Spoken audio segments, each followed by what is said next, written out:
Welcome to the Story Learning Podcast, regular doses of language learning tips and motivation to help you become fluent in any language. With me, Olly Richards. For language programs, books, free resources, and much more, visit StoryLearning.com. Hello and welcome back to the show. I'm recording this from Eindhoven today in Holland, and it's my first time, believe it or not, my first time ever to come to Holland. It's about 45 minutes on the plane from the UK, but for some reason, I'd never made it across. But here I am. It's really nice to get to know Holland a little bit. I was in Amsterdam yesterday, which was great, meeting up with my friend Jan van der Aert later on this afternoon. And this weekend, I'm going to be heading back to the States because there's loads of great stuff going on in New York. And if you live in the New York vicinity, you're going to want to check some of this out. There's the Polyglot Conference on the 10th and the 11th of October. And then we're running some workshops the following weekend. If you're interested in any of this stuff, I'll put more information in the show notes, which will be at iwillteachyoualanguage.com/episode 53. Today we've got a great question from Lene, who asks about how do you start speaking when you don't have much vocabulary? Now, without any further ado, let's dive into today's question from Lene. Hi, Ollie. My name's Lene. I'm from the US and I'm learning Japanese. I am a beginner, but your podcast has convinced me that I should be speaking to people anyway.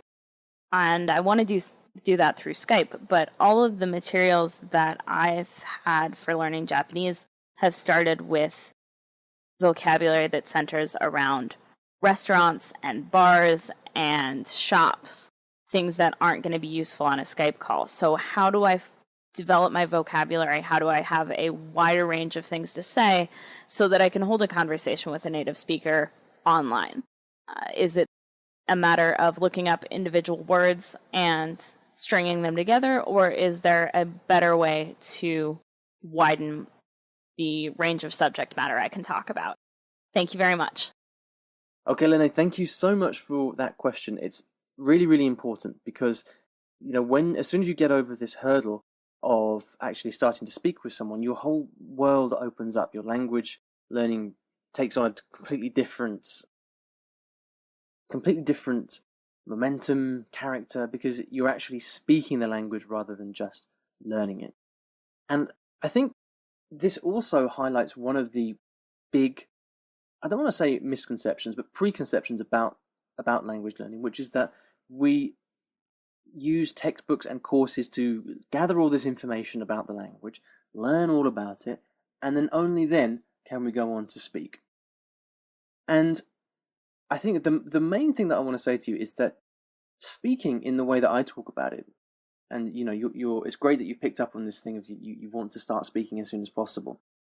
The important thing to say is that the way that I talk about speaking is not kind of going out there, sitting down with some random native speaker and then just kind of performing in Japanese, just talking in Japanese as if it was your mother tongue.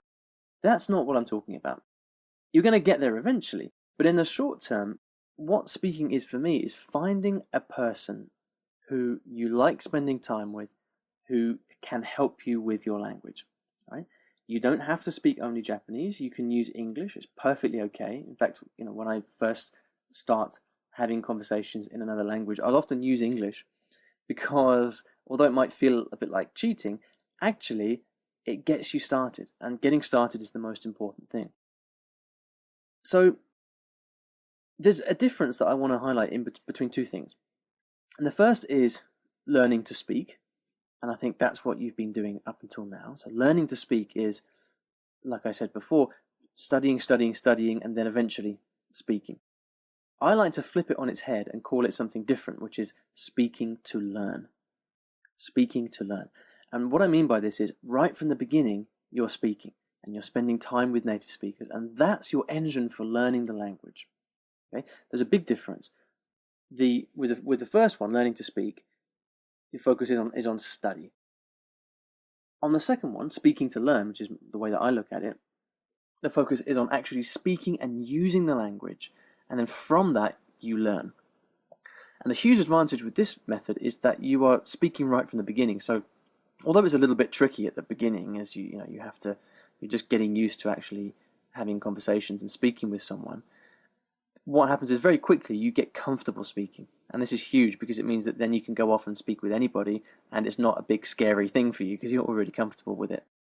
So really getting started is the big thing. Now your question specifically was how can I start speaking when I don't have much vocabulary? Well, this is precisely why I call it speaking to learn, okay?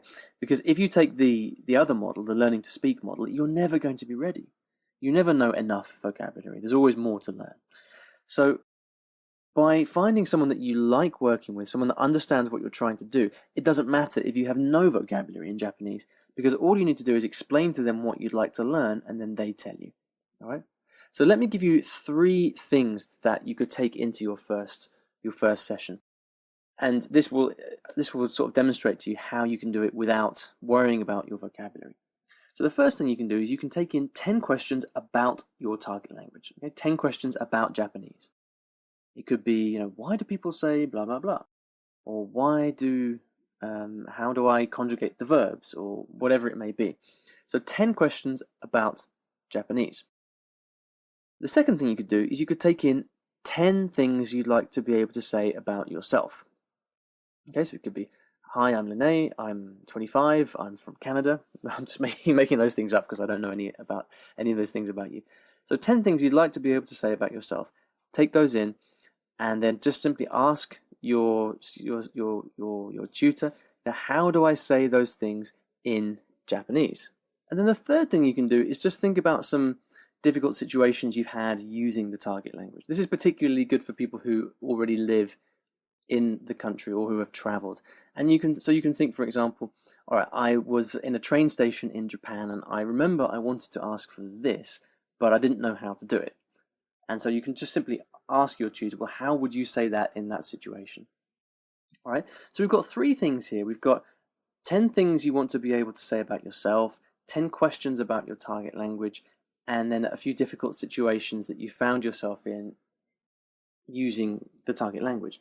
Okay? And just choose one of those, make a little list, and take that into your session with your speaking partner or your tutor or whoever it may be, and just ask them about it. Okay, ask them about those things. It's as simple as that. You can use English all the way through. It doesn't matter. You're not cheating if you use English. Remember, the most important thing is simply to get started. And as soon as you get started, everything else becomes easier. All these doubts that you've got at the moment about, what if I don't know the word for this? They will completely disappear, because as soon as you find someone that you like to be with, you find a tutor who you like, who understands your situation. All the kind of thoughts about worry or embarrassment, they disappear, because you've got someone you like who's sympathetic, who you can work with. And so after the first session, from then on, it goes very organically. And the simplest way to do it really is to take a topic approach. So you would say, okay, I want to be able to say these things about my family, or I want to be able to say these things about my job. And then you simply ask your tutor, how do I say this? How do I say that? All right, it's as simple as that. And when I'm first learning a new language, I do a lot of that. And it can be quite slow at the beginning. But hopefully you can see that if you do a lot of this, you end up being able to say things that matter to you, things that are valuable to you. It's the polar opposite of what you get in the textbook, ordering food in a restaurant, asking for directions. You are learning stuff that you want to be able to say, that's relevant to your life, and you're getting feedback from the person. So you're learning to pronounce the stuff correctly. You're getting used to interacting with native speakers. It's the single most powerful thing that anybody can do to start learning a language. And in terms of where to find people to speak with, well, you've got lots of different options. You've got professional teachers, which I don't recommend at the beginning, because really a professional teacher for a beginner is really no different to a textbook. You can just get the same information. You can get an informal tutor, who is someone who is basically a native speaker who will practice with you for a bit of extra cash, or you can get a conversation partner where you do a language exchange. Either one of those is fine. There are some great places out there to find these people. My favorites would be italki.com. There's Verbling as well, and conversationexchange.com is a great place to find people in your local area if you prefer to do face-to-face sessions. I'm going to put links to all of these in the show notes, along with some special discount codes as well that you can get. everything will be in the show notes at iwillteachyoualanguage.com/episode 53. Okay. Now, in your particular case, because you're learning Japanese, I don't know what kind of textbook you've got, because you mentioned there's a lot of restaurant stuff. You might like to have a look at JapanesePod101.com, because they've got a lot of really good stuff and a lot of good dialogues as well. And dialogues are great because you can, you get to listen to people talking and you get to model that. And I've actually got a comprehensive review of Japanese Pod 101 and a guide on how to use it as well. I found it to be a very, very good resource for Japanese. And if you'd like to check that out, simply go over to the show notes at iwillteachyoualanguage.com/episode 53. All right, so I hope that helps. There's obviously a lot more to it, but getting started is the single biggest thing. And so I hope you can kind of take this, run with it, and find a way to get started, because there'll be no looking back after that. So thank you so much for your question. If you'd like to ask me a question, any kind of language question, then you can go to iwillteachyoualanguage.com/ask, and that will take you to a little widget where you can record me a question from your smartphone, from your desk, wherever you happen to be. Now, at the end of every episode, I like to mention a resource of some kind on the topic of the show, and today I have got a video and a guide for you, which is all about how to start speaking, how to start taking your first baby steps in speaking. So if you haven't started speaking your target language yet, if you'd like to start, if you'd like to find a native speaker to speak with who you actually like and enjoy, and have those first important speaking sessions in your target language, this is for you. So simply head over to 60secondfluencytest.com. That's 60secondfluencytest.com, and there's a cool little video and guide there that will help you get started. Thank you so much for listening, and I'll see you in the next episode of the podcast. Thanks for listening to today's episode, and in case you didn't already know, I teach languages in a rather unusual way through stories. Now, stories are a great way to learn a new language because when you're engrossed in a story, you remember things more easily, and the mechanics of the language just start clicking inside your brain. It's quite something, and if you'd like to find out how you can learn a new language or improve your skills in a language that you already know and do it with the power of stories, then you should check out my free Story Learning Kit, which will teach you exactly how this method works and how you can use it yourself to learn a new language. Visit StoryLearning.com/podkit, that's PODKIT, to get free access.